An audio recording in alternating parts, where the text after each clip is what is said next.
సంక్రాంతి పండుగను సొంతూళ్లలో జరుపుకునేందుకు పట్నం వాసులు పల్లె వైపు పరుగులు పెడుతున్నారు. దీంతో హైదరాబాద్లోని బస్టాండ్లు, రైల్వే స్టేషన్లు రద్దీగా మారాయి. ప్రధాన కూడళ్లు జనంతో కిటకిటలాడుతున్నాయి.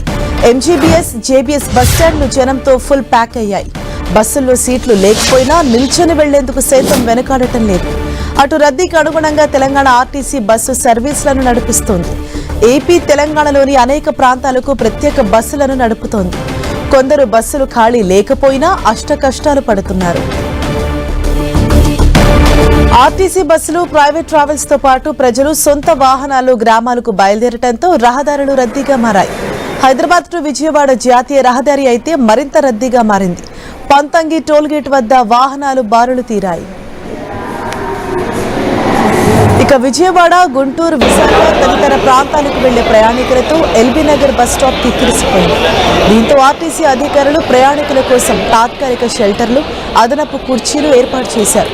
రాత్రులు కూడా సర్వీసులు నడపడంతో ఎల్ఈడీ లైట్లు ఏర్పాటు చేశారు. ప్రయాణికులకు ఇబ్బందులు కలగకుండా బస్సు సర్వీసులను మైక్లో అనౌన్స్ చేస్తున్నారు.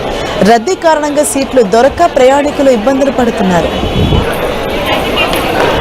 సంక్రాంతి పండుగ కోసం ఏపీకి వెళ్లే వారి వాహనాలతో హైదరాబాద్ టు విజయవాడ జాతీయ రహదారి కిక్కిరిసిపోయింది. హైవేపై వాహనాల రద్దీ పెరిగింది. ఇది నిన్నటి నుంచి కొనసాగుతోంది. దీంతో చోటుపల్, పంతంగి టోల్ ప్లాజా వద్ద వాహనాలు బారులు తీరాయి. వాహనాల రద్దీ నేపథ్యంలో పోలీసులు ప్రత్యామ్నాయ మార్గాల్లో వెళ్లాలని సూచిస్తున్నారు. భువనగిరి, రామన్నపేట మీదుగా చిట్యాలకు చేరుకోవాలని, గుంటూరు, ఒంగోలు వైపు వెళ్లేవారు సాగర్ హైవే మీదుగా వెళ్లాలని సూచించారు. సంక్రాంతి సెలవులు ప్రారంభం కావడంతో ఎంజీబీఎస్, జేబీఎస్ లోనూ రద్దీ పెరిగింది. ఉప్పల్, ఎల్బీనగర్, తార్నాక కూడళ్ల వద్ద కూడా బస్సుల కోసం జనాలు బారులు తీరారు. అయితే రద్దీకి తగ్గట్లుగా ఆర్టీసీ బస్సులు నడపకపోవడంతో జనాలు ఇబ్బందులు పడుతున్నారు. జనగామ బస్సు కోసం దాదాపు గంటన్నర ఎదురు చూస్తే ఒక్క బస్సు వచ్చిందని, స్పెషల్ బస్ పేరిట అందులోనూ 50 రూపాయలు అదనంగా వసూలు చేస్తున్నారని ప్రయాణికులు మండిపడుతున్నారు.